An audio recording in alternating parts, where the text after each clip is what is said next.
What is hope? Hope यानी आशा एक साधारण सा शब्द है, पर इसका हमारी लाइफ पर बहुत डीप इम्पैक्ट है। होप एक साइकोलॉजिकल कंस्ट्रक्ट है जो हमारी लाइफ के डार्केस्ट मोमेंट में किसी सोर्स ऑफ लाइट की तरफ वर्क करता है।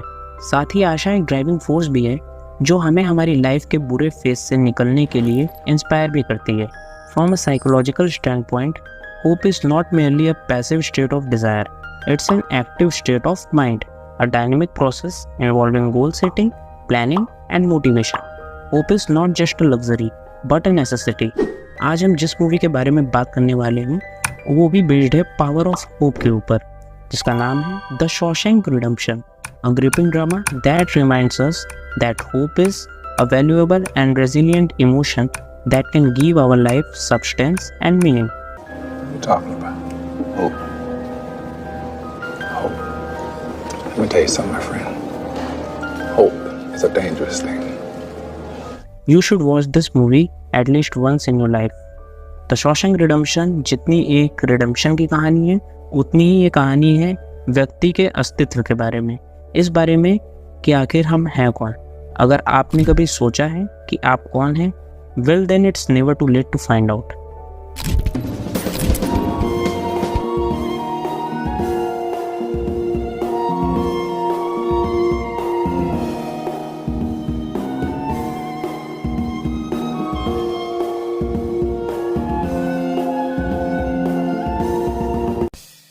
द शॉशैंक रिडेम्पशन कहानी है दो कैद किए गए लोगों के बारे में जो समय के साथ बहुत गहरे दोस्त बन जाते हैं। एंडी डुफ्रेन जो कि एक बैंकर है, उसे अपनी वाइफ और उसके प्रेमी की हत्या के गलत इल्जाम में जेल की सजा सुनाई गई।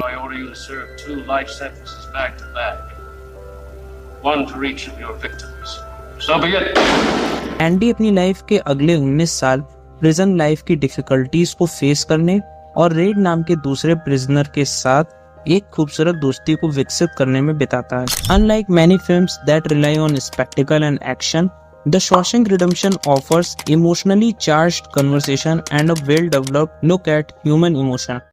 ये एक ऐसी मूवी है जो कि प्लॉट वाइज तो बहुत सिंपल है, पर फिर भी ऑडियंस को एक अलग तरह का सेटिस्फेक्शन और फील गुड एक्सपीरियंस देती है। हालांकि हमारी डेली लाइफ की झंझटें और परेशानियां एंडी की जितनी मुश्किल तो नहीं है, फिर भी ना जाने क्यों इस फिल्म को देखने वाला हर एक इंसान खुद को एंडी से कनेक्ट कर पाता है। हम सबका ये ह्यूमन एक्सपीरियंस है कि हम कभी ना कभी अपनी लाइफ में अन्यायपूर्ण व्यवहार को झेलते हैं और अपनी मुसीबतों का सामना करते हुए अपने जीवन जीने के तरीके की खोज के लिए संघर्ष करते हैं।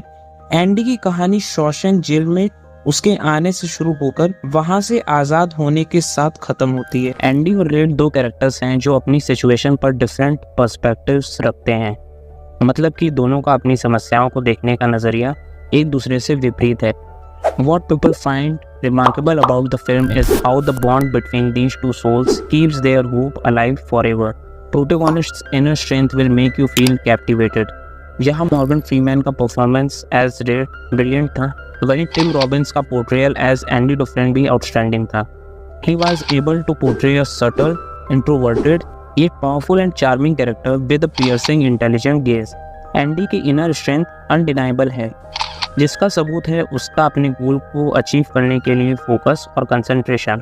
एंडी बहुत ही कंसिस्टेंट और शांत है, चाहे वो जेल की लाइब्रेरी में किताबें जमा कर रहा हो या अपने भागने के प्लान को अंजाम दे रहा हो। जेम्स विटमोर ने फिल्म में ब्रूक्स हेटलर को पोर्ट्रेट किया है।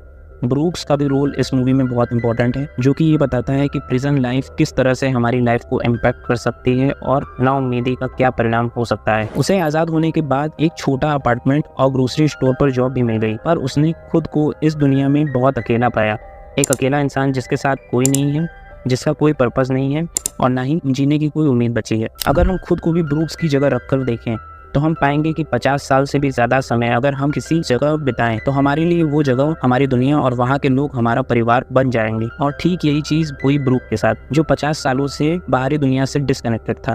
अंत में उसने डिसाइड किया कि वो इस जिंदगी को और झेल नहीं सकता। This leads him to tragically and memorably committing suicide at the age of 73. Leaving Brooks was here carved into the wall of his apartment. The Shawshank Redemption is an example of the use of first-person narration as an effective screenwriting device to draw the audience into the story world and to humanize a tale set in a dehumanizing environment of a prison. Ellis Boyd Redding यानी Red इस film का narrator है, जो कि Shawshank jail का एक experienced prisoner था जो चीज़ें हासिल करना जानता था। शॉशैंक जेल के प्रिजनर्स के लिए रेड किसी चलते फिरते सुपरमार्केट से कम नहीं था।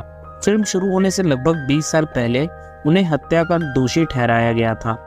रेड एक शांत स्वभाव का मिलनसार और स्मार्ट आदमी था। वो एक सोलफुल, नॉलेजेबल और स्ट्रॉन्ग इंसान तो था, पर कई बार उसकी पैरोल रिजेक्ट होने की वजह से वो प्रिजन से बाहर निकलने की आस छोड़ चुका था।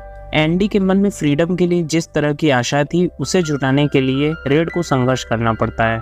जब रेड फाइनली पैरोल पर आज़ाद हो जाता है तो उसे डर होता है कि प्रिजन के बाहर की दुनिया में वो सरवाइव नहीं कर पाएगा और वो ब्रूक्स की तरह ही सुसाइड करने के बहुत करीब आ जाता है। पर एंडी की बातें और इंस्ट्रक्शन जो उसने रेड को जेल में बताई थी वो उसे याद आती हैं, जिनके कारण वो सुसाइड करने से बच जाता है।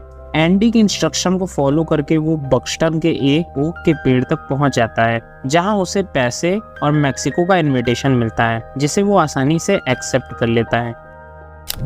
वार्डन सैमुअल नॉर्टन इस मूवी का विलन है, एक ऐसा विलन जिसको देखकर शायद आपको भी उससे नफरत हो जाएगी।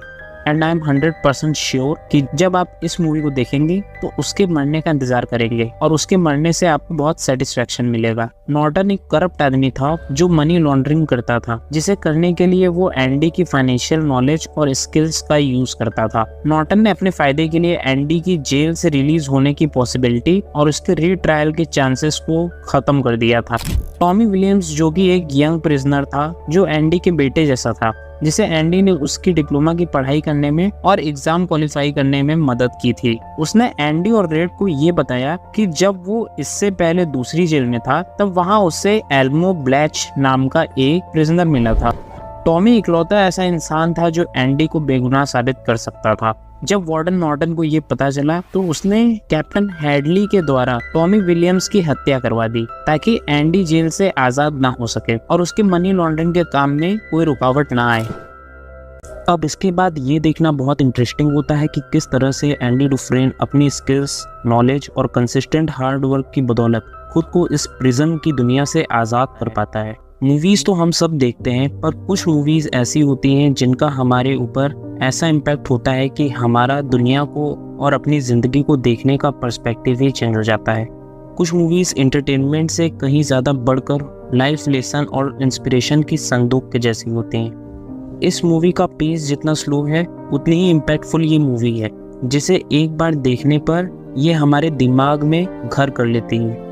न जाने कितने ऐसे लोग थे जो निराशा के सागर में डूब गए थे, जिन्होंने जीने की आस छोड़ दी थी, और इस मूवी ने उन्हें इंस्पायर किया। और मेरी बिल्कुल औकात नहीं है कि मैं इस मूवी को रेटिंग दे सकूं।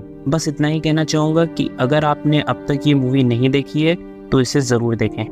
और अगर आप जानना चाहते हैं कि लाइफ की प्रॉब्लम्स को फेस करते हुए लाइफ की रियल मीनिंग और अनसर्टेनिटी को कैसे समझें, then check out the video on the movie Forrest Gump. Thanks for watching this video. Bye. I believe in two things: discipline and the Bible. Here you'll receive both. Put your trust in the Lord. Your ass belongs to me. Welcome to Shawshank.